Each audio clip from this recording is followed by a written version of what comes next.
que es el Hades, la prisión interna en el centro de la tierra, donde se encuentran todas las almas, desde Adán hasta nuestros días, que no van a tener la salvación y van a resucitar. Por eso dice, el Hades entregó sus muertos para presentarse y demostrarles Dios lo burlones que fueron. Porque ahorita existe un espíritu de burla, de comentarios tontos de gente, que Dios es esto, que la religión es esto, gente ignorante, que no tiene ni siquiera idea, ni la conciencia que el día de mañana vas a morir. Y que el día que tú te mueras, no importa cuánto te burles y cuánto desprecies las palabras de Jesucristo, te enfrentarás al juicio final. Es como cuando Blaise Pascal, el gran físico matemático francés, cristiano, una eminencia todavía en la física, tuvo un debate con un ateo. Y el ateo le dijo a Blaise Pascal, ¿sabes una cosa? Para mí, después de la muerte, no existe nada. No hay ni infierno, ni cielo, ahí se acabó la existencia. Y Pascal le dijo, pues sabes una cosa, que yo opino lo contrario a ti. Un hombre llamado Jesucristo vino y murió en una cruz y resucitó de los muertos, y la resurrección de Jesucristo transformó el imperio romano. Pero déjame decirte una cosa, le dice Pascal al ateo, ya sea que si tú tienes razón, yo no pierdo nada. Pero si yo tengo razón y Jesús realmente resucitó de los muertos, ¿qué amolada te vas a llevar? Así que pues de todas maneras, ¿verdad? Si no es cierto, no perdimos nada, pero si es verdad, entonces aquellos que se burlaron y que persiguieron y que despreciaron completamente el mensaje de Jesús, no tendrán oportunidad de arrepentirse por haber vivido vidas tan orgullosas, tan vanas, tan burlonas y tan despreciativas al mensaje de la palabra de Dios. Muy bien, este juicio, como acabamos de mencionar, se llama el juicio del gran trono blanco y es el evento final antes de que entremos a la eternidad. Acabando este juicio, ya estuvimos 1000 años aquí en el mundo, viene el juicio, son lanzados al lago de fuego y de ahí entra Apocalipsis 21 y Apocalipsis 22, que se llama la eternidad. Todavía en el milenio, o sea, en los 1000 años que vamos a tener aquí con Jesucristo en la tierra, va a haber pecado. Todavía en el milenio va a haber muerte. Dice Isaías 65 que el pecador de 100 años será maldecido. Y vamos a vivir 1000 años, que es el mismo periodo de tiempo que se nos dio antes del diluvio universal. Por ejemplo, Matusalén vivió 969 años, que es la persona que más tiempo se le ha extendido la vida, pero Noé a los 500 años, ¿verdad?, comenzó a tener hijos. Entonces todo ese lapso de tiempo y de vida se detuvo después del diluvio por la maldad humana. Si con los 80 años que Dios nos da de vida, 70 años, miren nada más a dónde hemos llevado el mundo. Estamos al borde de una tercera guerra mundial. Imagínense que se nos dieran 500 años, ya nos hubiéramos acabado desde hace muchos siglos. Entonces, el hecho que Dios haya reducido el lapso de la vida humana fue un acto de la misericordia de Dios para poder perpetuar más la vida de los seres humanos. Muy bien, vamos a ver en primer lugar, en este juicio, quiénes van a ser los participantes. Dice el versículo 11, vi un gran trono blanco y al que estaba sentado en él, de delante del cual huyeron la tierra y el cielo, y ningún lugar se encontró para ellos. Y el versículo 12, dice la Biblia que el apóstol Juan vio. ¿A quiénes vio? A los muertos, grandes y pequeños. Esto no se habla los que medían 1,90 de estatura y los que medían 1,50 de estatura. Aquí no tiene que ver la estatura. Grandes y pequeños se refiere a las clases sociales, reyes, príncipes de la realeza, los peroration, como decimos en México, ¿verdad? Y también los indígenas y las de las clases más bajas, porque tanto los que están hasta arriba como los que están hasta abajo, muchos de ellos rechazaron a Jesús. Entonces Juan vio que estaban todos ellos, y vean ustedes lo que dice, de pie ante Dios. Entonces, en este juicio vamos a ver que en primer lugar estarán todas aquellas personas que rechazaron el Evangelio de Jesucristo. Si vemos rápidamente en Juan capítulo 5, versículo 25 en adelante, que Jesús dijo cuando estaba en el mundo: de cierto les digo, viene la hora, y ahora es, cuando los muertos oirán la voz del Hijo de Dios, y los que la oyeren vivirán. Porque como el Padre tiene vida en sí mismo, así también ha dado al Hijo el tener vida en sí mismo. Y también le dio autoridad de hacer juicio, por cuanto es el Hijo del Hombre. En este juicio estará aquel que hace 2000 años murió en una cruz, en medio de dos ladrones, en medio de las burlas de la gente, en medio de las burlas de los griegos, de los filósofos, en medio de las burlas de los religiosos, en medio de todo ese cúmulo de personas que él había sanado, había librado de los demonios, y sin embargo esos que 8 días antes le dijeron: Hosana el que viene en el nombre del Hijo de David, en el domingo de Ramos, 8 días después le estaban poniendo clavos en las manos. Entonces Jesús se estará en este juicio, y entonces Él será, ¿verdad?, el testigo más grande en el universo de que las personas que van a ser llamadas a enfrentarse a este juicio no tendrán la oportunidad, porque están, dice la Biblia, de pie.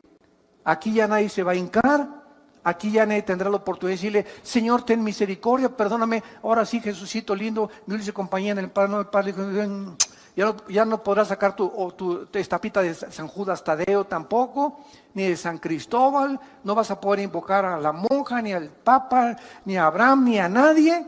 Será demasiado tarde. En este juicio no hay gracia, en este juicio no hay misericordia, en este juicio se terminó completamente la bondad que Dios ha manifestado, y por eso se llama la época que vivimos, la época de gracia. Porque es la oportunidad que Dios nos da de venir a la cruz. No es cuando nosotros querramos, es cuando oyes su voz, no te endurezcas. Esta es la tragedia del ser humano. Pues yo me voy a convertir cuando tenga 40 años. O después de que ya tenga los 5 millones que estoy tratando de tener en mi negocio, voy a ir a la iglesia. O tal vez cuando vaya en la ambulancia y ahí en la camilla le diga: Jesucito, perdóname de todos mis pecados. O cuando ya esté en el quirófano, y antes de que me intervengan quirúrgicamente, le voy a pedir perdón a Dios. Dice la Biblia: Dios no puede ser burlado. Es cuando Él te habla, como en estos tiempos que es la Biblia la que te está hablando a través del Espíritu Santo, es cuando tú debes de responder. Y cuando la Biblia te usa la palabra de Dios para llamarte al arrepentimiento, y tú no lo haces y lo dejas para en la tarde, o lo dejas para mañana, o lo voy a pensar dentro de 4 o 5 días, la Biblia dice que el corazón se endurece. Y llega un momento en que estás tan endurecido en tu corazón que ya la palabra de Dios no tiene efecto en tu vida ni en tu alma. Y es completamente irregular que tú puedas pensar, o estás completamente equivocado que te puedes arrepentir. Cuando oigas su voz, no lo rechaces, no te endurezcas, porque el corazón se endurece muy fácilmente. En este juicio entonces van a estar los no creyentes. Nosotros no vamos a estar ahí. ¿Por qué?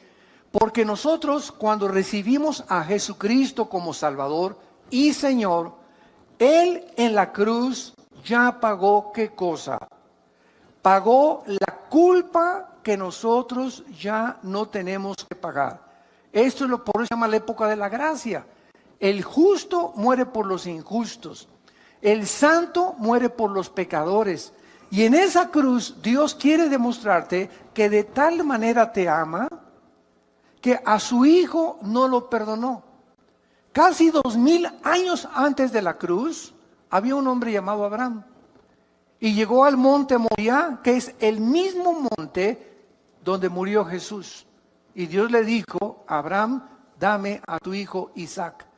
Y cuando Abraham levantó el cuchillo para matar a Isaac, se oyó una voz que decía: ahora veo que temes a Dios, por cuanto no me negaste entregarme a tu hijo.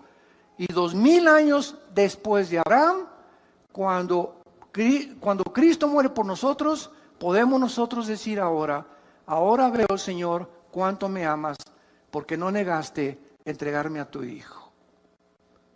Abraham y Isaac fueron salvados. Dios no salvó a su hijo Jesucristo. Le salvó la vida a Isaac, pero no se la salvó a su hijo Jesucristo, porque de tal manera Dios nos ha amado que Él entregó a su hijo en nuestro lugar, y nosotros por sus llagas hemos sido completamente sanados. Entonces, cuando una persona recibe a Jesucristo, Dios lo declara justo. Se llama la justificación. La justificación nos libra completamente de la condenación eterna. Después de la justificación viene la santificación, que es el proceso a través del cual estamos siendo librados del poder del pecado. Y después viene la santificación, donde seremos libres del poder del pecado cuando resucitemos.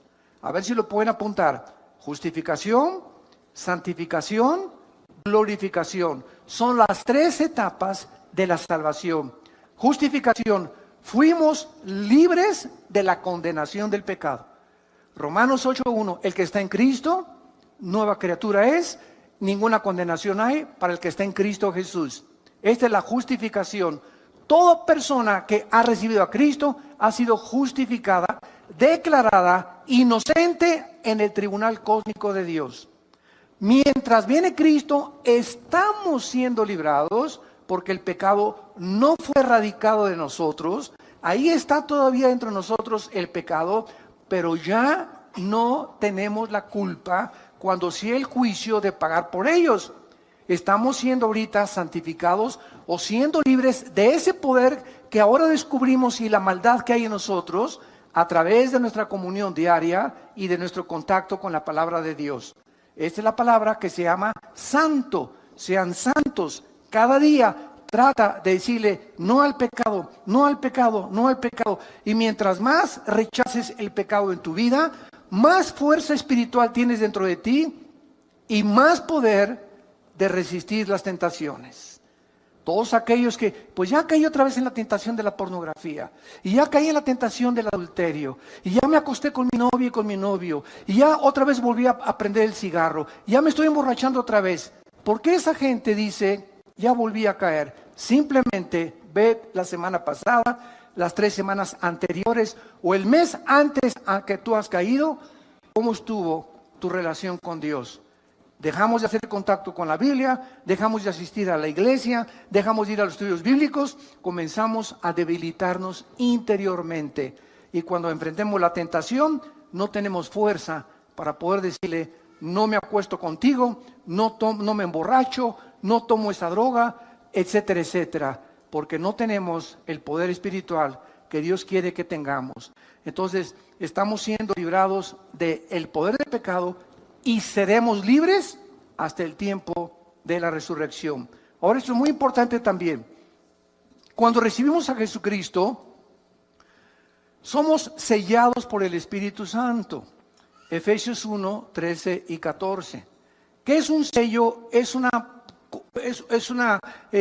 espiritual, una impregnación que nos hace Dios con su Espíritu, que significa que le pertenecemos y que nos cuida. Hace muchos años, cuando yo vivía en un rancho, me acuerdo que nos levantamos a las 5 de la mañana a marcar a los becerros. Entonces, a las 5:30 de la mañana, agarramos un fierro calientísimo que lo poníamos ahí a calentar, y agarramos el becerrito o a la ternerita, y ¿y qué le poníamos? La doble A, que era el símbolo, ¿verdad?, de la ganadería, o la S o el símbolo que sea. Y en ese momento ese becerrito crece y se hace vaca o se hace toro. Y si se brinca las trancas o se pierde y lo encuentra otro ganadero, ya no tiene por qué decir, ¿verdad?, es mío, porque está sellado, que implica propiedad y además protección. Los ganaderos honestos en aquel tiempo llegaban al rancho Oiga, pues trae una troca, ¿verdad? Una pick-up. Aquí nos encontramos la ternerita o la vaca y veo que trae el sello de su ganadería y nos los devolvían. O hacíamos lo mismo nosotros cuando se pasaban a nuestro terreno. Entonces, el sello siempre implica protección. Cuando Dios nos sella, los demonios, porque nadie lo puede ver, hay muchos cristianos que no son cristianos. Y solamente los demonios y los ángeles a nuestro alrededor saben quiénes de nosotros somos verdaderamente sellados. Entonces, cuando estamos sellados, Dios nos sella para que los mismos demonios, mientras estoy cerca del Altísimo y habito cerca de sus alas, soy protegido de los demonios, porque los demonios saben quiénes tienen al Espíritu Santo. Entonces, este sello nos guarda y nos protege del mal mientras nos mantengamos en comunión con el Hijo de Dios. Número 2, cuando nacemos de nuevo o cuando recibimos a Cristo, en ese momento somos regenerados por el Espíritu Santo. Y en otras palabras, nuestra antigua vida es despertada, el foco que tenemos apagado con el cual nacimos, que es el Espíritu, se prende y comenzamos a venir a la Biblia y comienzo a entender la Biblia y algo de la Biblia me comienza a atraer, comienzo a tener hambre de la palabra de Dios porque he nacido espiritualmente. ¿Por qué? Porque he sido regenerado por el Espíritu de Dios. Y en tercer lugar, somos bautizados con el Espíritu Santo. Durante muchos años se estuvo pululando por ahí o propagando que esto yo le considero una herejía, de que, a ver, pásenle aquí los que no han recibido el bautismo del Espíritu Santo. Espérame tantito. La cristiandad no está dividida entre los que tienen el bautismo del Espíritu Santo y los que no tienen el bautismo del Espíritu Santo. Si no tienes el bautismo del Espíritu Santo, no formas parte del cuerpo de Cristo. Y si no formas parte del cuerpo de Cristo, no eres cristiano.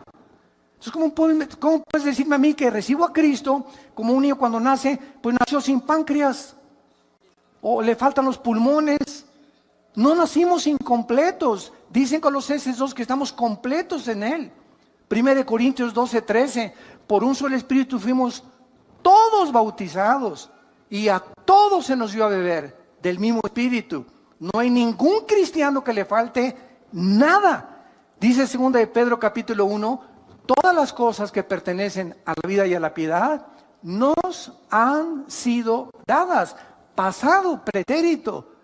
No nos falta nada más que crecer en la gracia y en el conocimiento de Dios. Entonces no puede haber cristianos que les falta algo.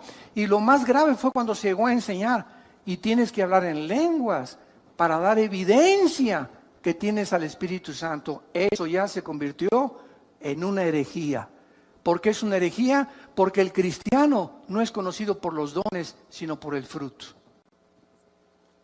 Los mormones hablan lenguas, los adventistas hablan lenguas, allá en las tribus de África hablan lenguas. Eso no es evidencia absolutamente de nada. La evidencia de que nosotros somos hijos de Dios es el fruto. Jesús dijo, por el fruto los conoceréis. No por los dones que pueden ser falsificados. Entonces esto es muy importante para que no tomemos 2 o 3 eventos en el libro de los Hechos y armemos una doctrina que porque en el libro de los Hechos unos creyeron y no habían recibido el Espíritu Santo, sea un patrón en el cual todos tienen que seguir. El libro de los Hechos es un libro narrativo, histórico, que cuenta la transición entre el judaísmo y el cristianismo. Y se necesitaban evidencias físicas porque aún no podían los cristianos entender porque las epístolas no habían sido escritas. No había sido escrito Romanos, ni Corintios, ni Efesios, ni Gálatas, ni Colosenses, ni Tito, ni las de Pedro, etcétera, etcétera. Estaban completamente desarmados y desnudos. Entonces, cuando los apóstoles escriben las cartas, las escriben para explicarles las cosas de los hechos y explicarles las doctrinas que recibieron de Cristo, como el apóstol Pablo, que estuvo 15 años en el desierto antes que los apóstoles reconocieran que él era realmente uno de ellos, o un apóstol, o como él se llama a sí mismo, el último de los apóstoles. Esto es muy importante, santos de Dios, porque la iglesia está llena de barbaridades. La iglesia está llena de doctrinas y tradiciones de hombres. Esta cosa de que el bautismo era algo que después de ser cristiano lo tienes que recibir, comenzó en los años 70 del siglo pasado. Hace 40 años, 50 años más o menos. Entonces así se van introduciendo cosas que se acaban aceptando como una verdad. Cuando la Biblia, regresamos a la Biblia y la Biblia nos vuelve otra vez a dar una reforma, una renovación de las cosas realmente como fueron escritas. Entonces, esta es la razón por la cual en el juicio del gran trono blanco los cristianos no vamos a formar parte. Ya fuimos sellados, bautizados, regenerados y la unción la tenemos dentro de nosotros. Finalmente, ¿qué significa la palabra cristiano? Como una vez me preguntaron en una entrevista por televisión, ¿usted por qué no cree en el bautismo del Espíritu Santo? Si no lo creyera, no fuera cristiano. ¿Por qué? Porque dice 1 Juan capítulo 2, 21 en adelante, que la unción, ¿qué es la unción? El Espíritu Santo. ¿Sabe lo que significa la palabra cristianos o cristiano? Cristos, ungido. Anos, pequeño. ¿Quién es un cristiano? Una persona pequeña, ungida. Una persona que no importa el color de su piel, lo alto, lo grande, la condición cultural, es una persona que tiene la presencia del Espíritu Santo. Si tú no tienes la presencia del Espíritu Santo, puedes ser católico, evangélico, venir a vida nueva, bautizado, remojado, revolcado, como le quieras llamar, mormón, testigo de Jehová, ciencia cristiana. Ninguna iglesia nos hace cristianos. Nos hace cristianos el bautismo del Espíritu Santo. Y la palabra bautismo, ¿qué significa? La palabra bautismo significa identificar, amalgar, hacer uno con otra persona. Entonces, cuando recibimos a Cristo, el Espíritu Santo nos une al cuerpo de Cristo, nos amalga, nos funde, nos identifica. Y en ese momento somos parte de su cuerpo, de sus huesos y de su carne. Y Él es la cabeza. Entonces, esto es el bautismo del Espíritu Santo, la operación mediante la cual el Espíritu Santo nos funde, nos amalgama en el momento de la conversión. No mañana ni horas después, en el momento que le recibo como mi Señor y mi Salvador. Y de ahí en adelante, solo me hace falta crecer en la gracia y el conocimiento de Dios. Estamos completos en Él. No hay cristianos que tengan algo y cristianos que no tengan algo.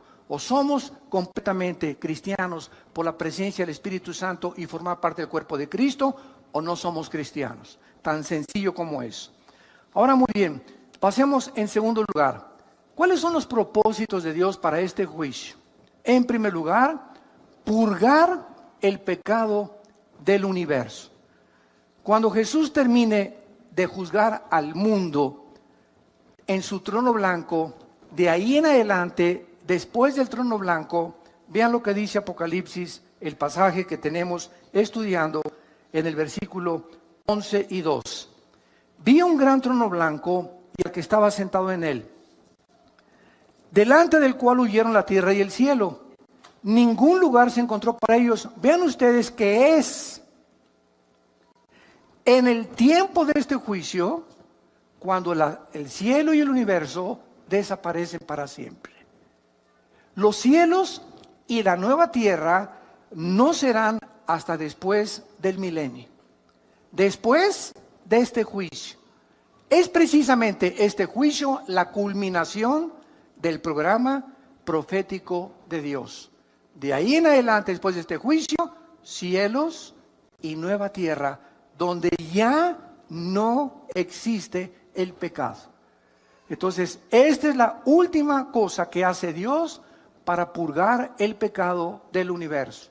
Y en este juicio estarán ahí todos los creyentes, todos los no creyentes, y verán el mundo que amaron, donde quisieron establecer sus propiedades, la fama, el éxito, la popularidad, ese mundo que pasa, que es vano, que es incierto, que es temporal, ese mundo donde ellos creían que podían triunfar o donde pusieron toda su esperanza y toda su herencia, así, ¡puf!, desaparecerá con todo el universo alrededor. Por eso la Biblia nos manda en 1 de Juan, versículo 2, 15 al 17, amados míos, no améis al mundo. No se contradice con que de tal manera amó Dios al mundo. Vemos aparentes contradicciones en la Biblia. Fue una muy buena pregunta que me hicieron. Oiga, ¿por qué dice en Juan 3:16, de tal manera amó Dios al mundo? Y 1 Juan 2, 15 al 17, no améis al mundo. Juan, el Evangelio de Juan capítulo 16 también, no, el mundo os aborrecerá. Entonces tenemos que entender claramente que cuando dice de tal manera amó Dios al mundo, se refiere a las personas. Y cuando dice la Biblia, no améis al mundo, se refiere a lo que Satanás le ofreció a Cristo. En Mateo capítulo 4, te ofrezco el mundo con su gloria, y la fama, y el poder, y el éxito, y el dinero, y todo. Tú no importa sobre quién pases, si quieres llegar a la cima y ser presidente o diputado, o tener una compañía, o ser el mejor deportista, o el mejor cantante. ¿Sabes una cosa? Que no te importe nada. Vende tu alma al diablo. Acepte el dinero que te estoy dando. El éxito y la popularidad que te voy a dar es lo que tú necesitas. Eso es el mundo. Los deseos de la carne, los deseos de los ojos y la vanagloria de la vida. Lo que el mundo nos quiere ofrecer es lo que nos manda Cristo, que no amemos. No nos vayamos con la finta. El mundo es como un espejismo que nos promete esto. Sin embargo, cuando es como un regalo, hace mucho oí ese ejemplo, es como un regalo envuelto con muchos moños, y de repente abro el regalo, qué bonito regalo, y le quito los moños y descubro que está vacío. No hay nada ahí. Así es el pecado. Participas del pecado, pruebas del pecado, y cuando lo experimentas el pecado, te das cuenta que no hay nada que te haya podido llenar. Sigues más frustrado, más amargado, más desilusionado, porque ese vacío solo lo puede llenar el Hijo de Dios. La mujer samaritana, la chulis, llevaba 5 maridos. Juan capítulo 4. ¿Y qué estaba buscando esta mujer? No ha cambiado la cultura, lo que en el siglo XXI siguen buscando artistas y no artistas, etcétera. Miss México, Miss Guerrero, Miss Universo, la señora de por acá, la señora de Polanco, la señora de Tlalnepantla, la señora de La Lerma, la señora de Metepec, la señora de Toluca. Miles de mujeres están buscando y miles de hombres también. ¿Qué cosa? Pues Sancho Panza, tienes panza de Sancho Panza, ya no me satisface, voy a buscar otro hombre. Y voy a buscar otro hombre. Voy a buscar a alguien que me haga feliz. Pues esta señora ya tiene cara de Tonina Jackson, ¿verdad? Pues la voy a cambiar ya. Y voy a buscar a alguien más bonita, y así hay personas, un divorcio, 2, 3, 4, 5, 6. Esta mujer llevaba 5 divorcios. ¿Por qué? Dice la Biblia que era una mujer inmoral. Era una mujer que quería encontrar en los hombres, a descubrir un hombre que le hiciera feliz. Y Jesús le dijo, puedes seguir con esa misma trayectoria. Casarte con el 6, con el 7, con el 8, y vas a llegar a donde llegó la gran artista de cine de Hollywood, Elizabeth Taylor, que rompió el récord con 9 mariditos, la chulis. 9 maridos, uno tras otro, tras otro. Era tan bonita y tan preciosa esa artista que a ningún hombre con el cual se casó creyó que lo merecía. No, yo merezco un mejor otro príncipe, yo merezco un rey, yo merezco estas cosas. Sé con artistas, con escritores, etcétera, etcétera. Y murió, ¿verdad?, en la soledad con otra gran artista, Marilyn Monroe. Otra artista de Hollywood también, ¿verdad?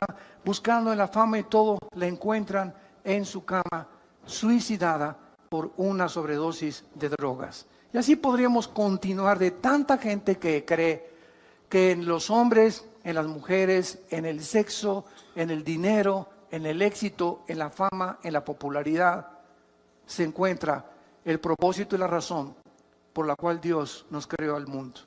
Todas estas cosas le dijo Dios a la mujer samaritana: de esa agua vuelve a beber y volverás a tener sed. Mas el agua que yo te ofrezco será una fuente de agua viva que salte para vida eterna. Solo Jesús, lo que Él nos ofrece, verdaderamente nos va a satisfacer y nos va a llenar. Mientras tú no estás a Jesús, estás abriendo pozos con agua podrida, con agua echada a perder. Del pozo que tú quieras sacar el agua, nunca va a satisfacer que solo Jesús nos puede dar. En segundo lugar, este juicio no solamente es para purgar el pecado y desaparecer el universo y el mundo y la creación del todo, sino también para vindicar en segundo lugar la justicia de Dios. Puesto que los juicios de Dios jamás son arbitrarios ni injustos, las personas que están en este juicio, vean ustedes el versículo 12 de Apocalipsis 20, serán juzgadas por las cosas que estaban escritas según sus obras. Qué interesante es esta declaración. Qué paradójico. No somos salvados por las obras, ¿de acuerdo? Dice Efesios 2, 6 y 7, y 8 y 9, que no fuimos salvados por las obras, sino por la fe. Y es un don de Dios. Pero cuando tú te mueras, tus obras que no te salvaron serán usadas para juzgarte. Qué irónico. Mientras somos salvados no son por las obras, pero cuando mueras, las mismas obras que no te pudieron salvar serán usadas para tu juicio final. Y entonces todo lo que hiciste, y ahí podrá, ¿verdad?, llegar una persona y decirle: oiga, oye, Jesucito lindo, pero fui bueno con mi esposa de vez en cuando, y en Navidad le regalé dulce a los niños.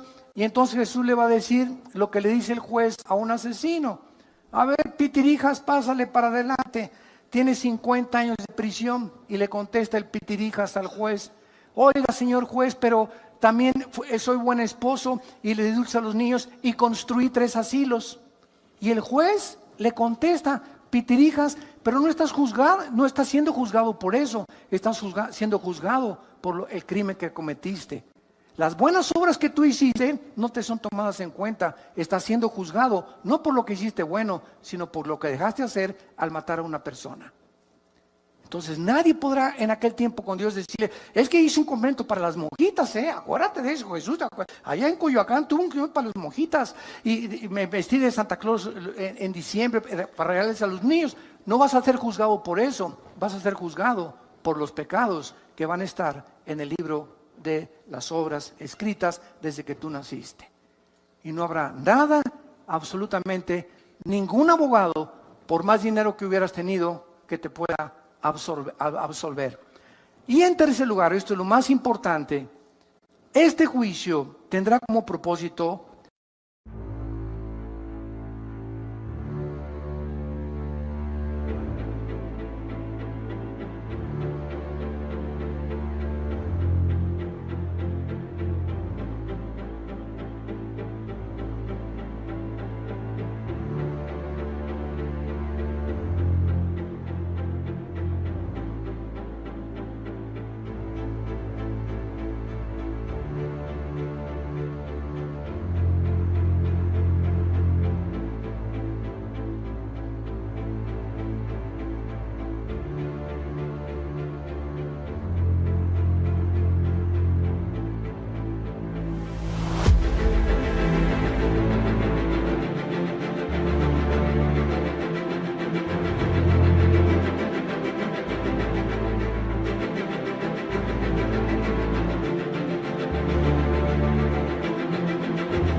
determinar el castigo de cada quien.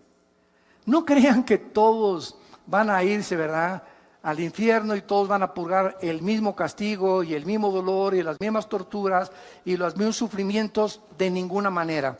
Veamos en Mateo capítulo 11. ¿De qué forma no es verdad que todos en el infierno o en el lago de fuego van a sufrir igual? De ninguna manera. Hay muchísimas evidencias, como lo vamos a leer, que las personas serán juzgadas en base al conocimiento que tenían y a las oportunidades que tuvieron mientras estaban vivos para arrepentirse y recibir a Cristo. Antes de leer Mateo 11, por ejemplo, ¿qué de las personas musulmanes o hindúes y esta pregunta siempre me la han hecho en los debates, ¿qué de las personas, oiga, que nunca oyeron hablar de Cristo? Mi tío fue hindú, mi tío fue budista, mi tío fue por allá en una isla, y hay millones de personas, y esto es una realidad, no lo podemos negar. Todavía hay millones de personas.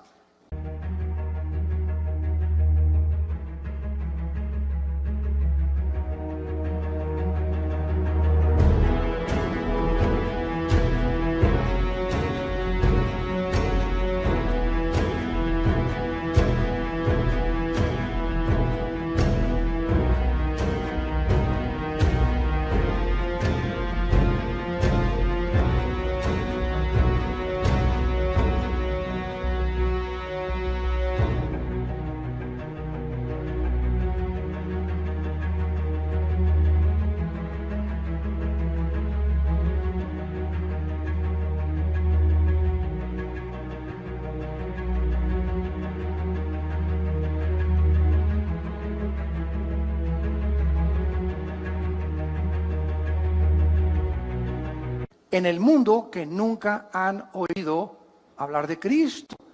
¿Cómo las va a juzgar Dios? Es una muy buena pregunta y la Biblia nos da la respuesta.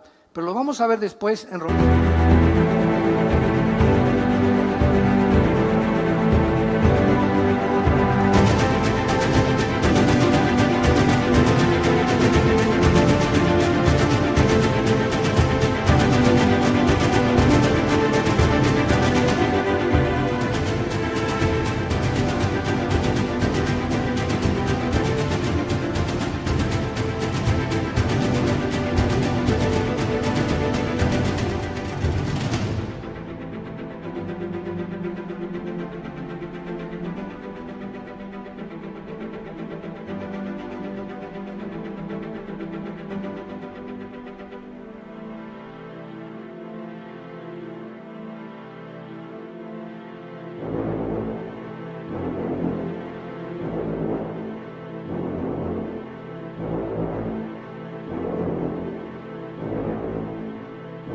Romanos 2. Veamos ahorita aquí en Mateo 11 y ahorita contestamos esa pregunta. Versículo 20. Mateo 11, versículo 20. Entonces, habla de Jesús, comenzó a reconvenir a las ciudades en las cuales había hecho muchos de sus milagros, porque no se habían arrepentido, diciendo, vean, ciudades donde vieron milagros y no se arrepintieron. ¡Ay de ti, Corazín! ¡Ay de ti, Betsaida! Porque si en Tiro y en Sidón se hubieran hecho los milagros que han sido hechos en vosotros, tiempo ha que se hubieran arrepentido en Sicilio y en ceniza. Por tanto, les digo que ¿cuándo es ese día del juicio? El que estamos estudiando del gran trono blanco en Apocalipsis 20, del 11 al 15. En el día del juicio será, ¿qué cosa? Más tolerable el castigo para Tiro y para Sidón que para ustedes. Jesús les dice a dos ciudades, Tiro y Sidón serán castigadas menos en el día del juicio. ¿Por qué? Porque en Tiro y Sidón no hice los milagros que hice con ustedes. Mientras más milagros veas y mientras más oigas y más te endurezcas, más grande será tu castigo. Y tú, Capernaum, versículo 23, que eres levantada hasta el cielo, hasta el Hades, serás abatida. Porque si en Sodoma se hubieran hecho los milagros que han sido hechos en ti, habían permanecido hasta el día de hoy. Por tanto, les digo que otra vez, ¿cuándo? En el día del juicio será más tolerable el castigo para la tierra de Sodoma que para ti. Es increíble lo que Jesús declara en este pasaje. Los sodomitas, que eran homosexuales, recibirán mucho menos castigo que los habitantes de Capernaum. ¿Por qué? Porque los sodomitas nunca vieron a Jesús. En Sodoma no había Biblia, en Sodoma no había predicadores, pero en Capernaum vieron al Hijo de Dios predicar la palabra de Dios y hacer milagros, y con todo y esto lo rechazaron. Entonces, Dios es un Dios justo, no puede castigar a aquel a quien le haya dado más evidencias de la existencia de Dios, de aquellos que nunca han tenido la evidencia de que Dios existe, más que desde luego en el universo.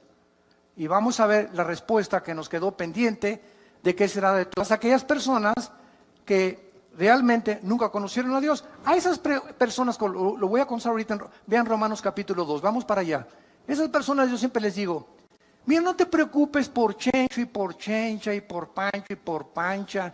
¿Y qué de mi mamá? ¿Y qué de mi papá que era católico? ¿Y qué de mi abuelita que nunca iba? ¿Se van a ir al infierno? ¿Sabes una cosa? Preocúpate por ti. Preocúpate por tu condición, no te preocupes por los demás. Dios es un Dios justo y sabio. Él no va a juzgar ni a castigar a nadie que no lo merezca. Preocupémonos por la condición de nosotros. En Romanos capítulo 2 el apóstol Pablo, de una forma magistral, describe claramente esta incógnita que existe y que la Biblia nos revela. Versículo 12 en adelante. Porque todos los que sin ley han pecado, sin ley también perecerán. Y todos los que bajo la ley han pecado, por la ley serán juzgados. Porque no son los oidores de la ley los justos ante Dios, sino los hacedores de la ley serán justificados.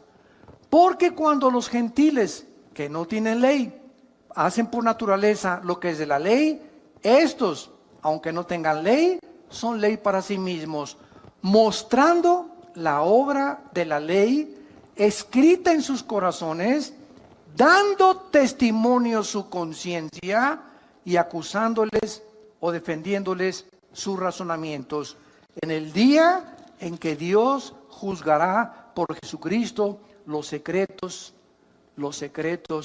de los hombres. Vean lo que acaba Pablo de explicarnos. Nada más hay dos tipos de personas que han nacido en este mundo. Los que hemos tenido el privilegio, y acordémonos que después del privilegio vienen las responsabilidades, ¿verdad? Los que tenemos la oportunidad de haber tenido padres cristianos, o ustedes que tienen padres cristianos, o todos los que han asistido a las iglesias cristianas en el mundo entero y han oído la palabra de Dios. Por todo lo que has oído vas a ser juzgado. Por todo lo que tú has oído vas a ser juzgado. Y hay otras personas que no tienen Biblia, que nunca se les predicó. Estas personas que nunca tuvieron la oportunidad de oír lo que tú y yo hemos escuchado, es lógico que si Dios es justo, va a juzgar al que mucho se le da, mucho se le pedirá. Entonces, a nosotros que vivimos bajo la ley de Dios y conocimos la ley de Dios y conocimos el evangelio de su gracia, nos va a pedir 50 veces más que las personas que jamás oyeron de Dios ni de Cristo. Muy bien, ¿qué parámetro va a usar Dios con estas personas que nunca tuvieron Biblia ni oyeron de Cristo? Sus conciencias. ¿Qué es la conciencia? Con dentro, ciencia, conocimiento. Es un conocimiento interno que los aztecas, los chichimecas, los náhuatls, los aucas en el Ecuador y las tribus que tú me quieras mencionar en el mundo entero, por más salvajes, desde que comenzó la humanidad y por más alejados de cualquier civilización, todos los seres humanos sabemos que matar es malo. En cualquier tribu de salvajes sabemos que una muchacha no se la robas a la otra familia, ni violas a una muchacha sin que te cueste, como las tribus en Estados Unidos mataban a los que se llamaban las muchachas, y nunca las tribus africanas entregan a sus hijas que no son vírgenes al matrimonio. Ni tampoco ningún jefe de ninguna tribu se mete con la esposa del otro jefe de la tribu. Algo hay en la conciencia que tenemos ya los seres humanos desde que nacimos, porque no somos yeguas ni caballos no capados. ni caballos que relinchan por las mujeres como los caballos lo hacen cuando entran en su celo. Tenemos un control, somos agentes morales, no somos animales y vamos a ser juzgados. Si nunca oí la Biblia, pues Dios me va a juzgar. ¿Cómo respondí a esa conciencia?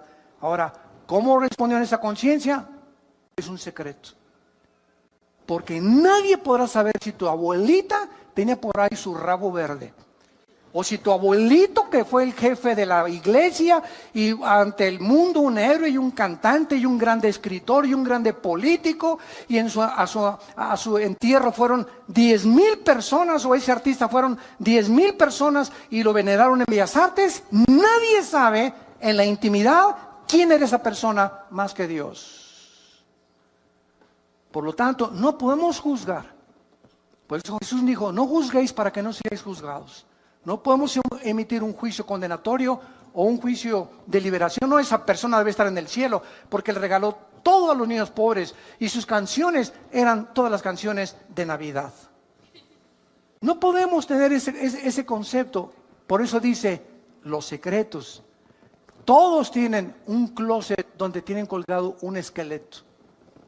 Y la vida privada de las personas, si es hecha pública, la mayor parte de los seres humanos nos avergonzaríamos de ver nuestra vida privada. Pero cuando venimos a Cristo, ya no puede existir esa vida privada. Ya no puede ser uno en tu casa y otro con tus amigos y otro en la intimidad. Sí, mi amor, te quiero con cuernos de oro y hago así cada vez que te veo. Y tienes un amante. Y robas y extorsionas y traficas, etcétera, etcétera, porque tienes 2, 3 clases de vida y esas son las que solo Dios conoce. Por esas vidas escondidas serán juzgados las personas que nunca oyeron hablar de Cristo. Entonces cada quien va a tener el castigo que merece según su conciencia si nunca hablaron de Cristo. Ahora vean también en Marcos capítulo 12, en penúltimo lugar, Marcos capítulo 12. Versículo 38 al 40, estas verdades que Jesucristo continúa confirmándolas. Dice Marcos 12, 38 al 40, y les decía en su doctrina, guardaos de los escribas, o sea de los religiosos, que gustan de andar con largas ropas y aman las salutaciones en las plazas y las primeras sillas en las sinagogas y los primeros asientos en las cenas, que devoran las casas de las viudas y por pretexto hacen largas oraciones. Estos recibirán mayor juicio, mayor condenación. Todos aquellos que se autonombraron líderes religiosos, no importa de qué religión haya sido,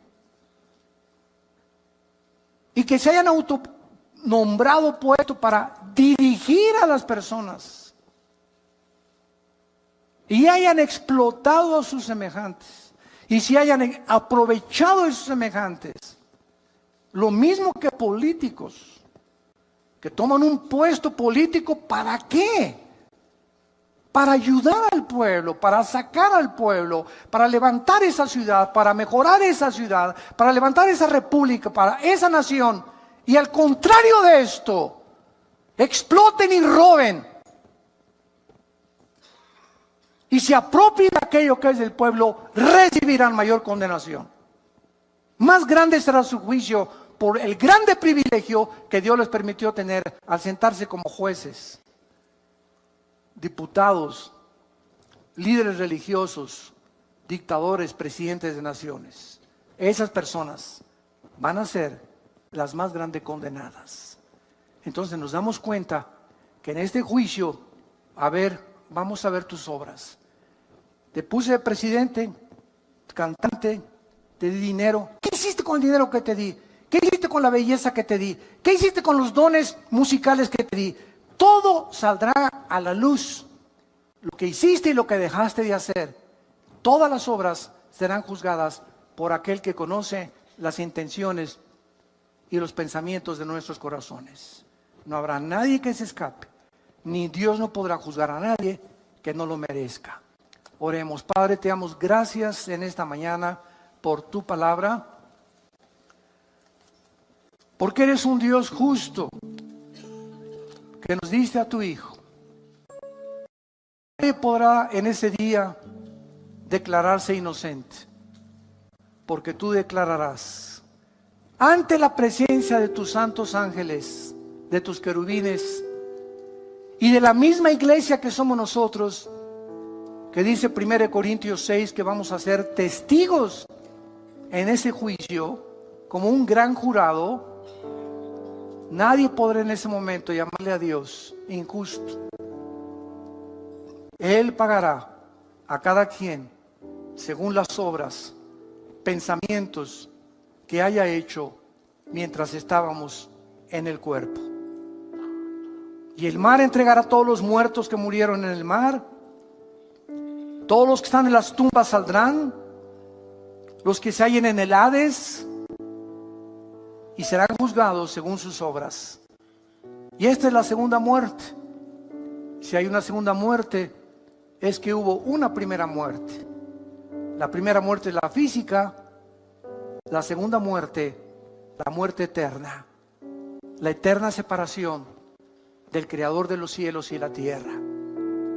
Y Dios en esta mañana te habla y te invita a que vengas a la cruz, a que le abras tu corazón a Jesús, a que encuentres en Él la satisfacción que tu alma ha estado buscando en tantas cosas que no son Él.